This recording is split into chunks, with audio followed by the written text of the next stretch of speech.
Okay, so let's look at number 4 on that sheet of displacement and equilibrium force questions I gave you. It says 3 siblings are fighting over a stuffed animal. One child is pulling with a force of 84 newtons west 50 degrees north. West 50 degrees north is in here. Okay, so this is going to be F1. It is 84 newtons. This angle is 50 degrees. This will be F1x. Oops, inability to draw a straight line today.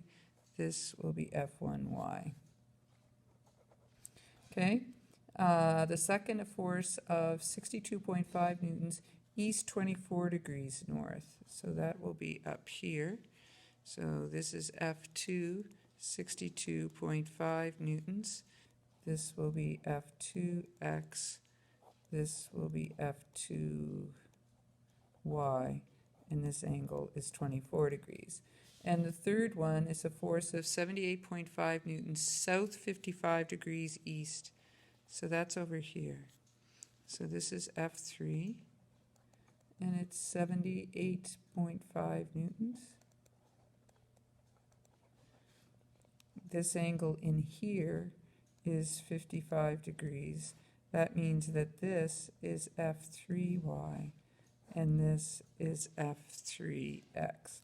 So the first thing you're going to do are find out the components. So in the x direction, F1x will be equal to F1 cos theta.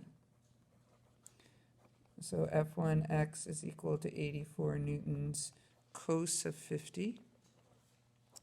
And when you do that, you get an F1x of 53.994 newtons, and that's west. In the y direction, F1y will be equal to 84 newtons sine of 50. So F1y will equal 64.348 newtons, and that'll be north. Okay, so we have our 1x and our 1y. Now we do the same thing for 2, so F2x, again it's going to be adjacent, so 62.5 newtons cos of 24, so F2x will be 57.0966 newtons, and it is east. F2y will be 62.5 newtons sine of 24. So F2y will equal 25.421 newtons, and that is north. F3, now F3 is the one you have to be careful of because the angle's in a different spot. So F3x is going to be sine this time. So it's going to be 78.5 newtons, the sine of 55. And you will get an F3x to be 64.3034 newtons east. And F3y will be 78.5 newtons cos of 55. And so F3y, whoops, forgot to box this one.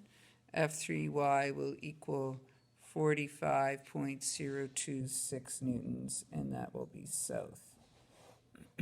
So you do the total in the x, a west, an east, and an east. So when you add them up, you end up with 67.4059 newtons east. And you do a total in the y. And the y is a north, and a south. So when you add these up, you get 44.743 newtons north.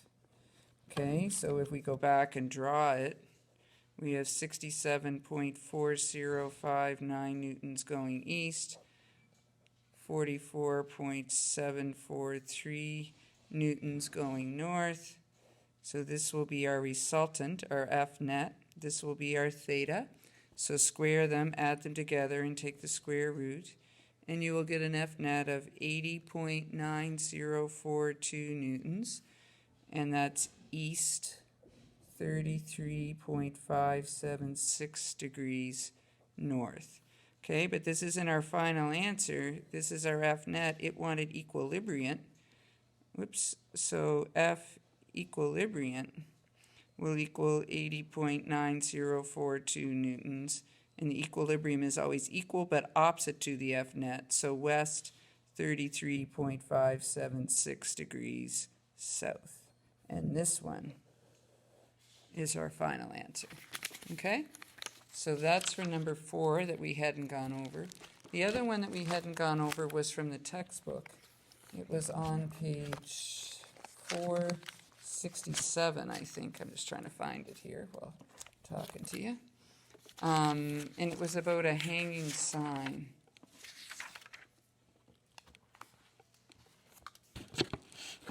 So we have a hanging sign. It's a traffic light. Oops. There we go. So it was page 467, number 9. And so it's a traffic light that's hanging down. So there's an FG going down. And there are it's supported by two strings, 2 ropes going off. That's supposed to be equal. And the angle up here is 12 degrees, which means the angle down here is 12 degrees. Okay, so there's a tension here, FT1, and it's going to have an FT1X and an FT1Y. And there's the same angle over here, 12 degrees. So we'll call this tension FT2. I think I forgot the T over here. And so it's going to have a component FT2X and FT2Y. Now in the question, it tells us the light is 65 kilograms. And so from that, it wants us to find what force must the cables exert to prevent the light from slipping. So you're going to do some of the forces in the X and some of the forces in the Y. It's not moving, so some of the forces in the X should just equal 0. So this should go to 0. So it means FT1X minus FT, T is just for tension, 2X has to equal 0. So FT1X equals FT2X. Well, that should make sense. If it's not moving right or left, whoops, not equal to 0, then they should be equal to each other. FT1X is the adjacent side, so it's like FT1 cos theta is equal to FT2 cos theta. The two thetas are the same, so all the X direction tells us is FT1X equals FT2, which you probably could have guessed since it's symmetrical. Okay, but it doesn't tell us what they are. To find out what they are, you have to go to some of the forces in the Y direction. This is not moving in the Y direction. Going up is FT1Y and FT2Y, and going down is FG. FT1Y, which we can really just call FT because we've just proven the T's are the same. So it's FT sine theta. FT2 is also FT sine theta. One would be 1 and one would be 2, but in our X direction they proved they were equal. Is equal to FG if we take it over. So 2 FT sine theta equals mg. So FT equals mg over 2 sine theta. And now fill in your values. So 65 kilograms, 9.81 meters per second squared, divided by the 2 times the sine of 12. And when you do this, you should get an FT to be 1,533.5 newtons, I believe. Okay? So those were the 2 I hadn't gotten to in class.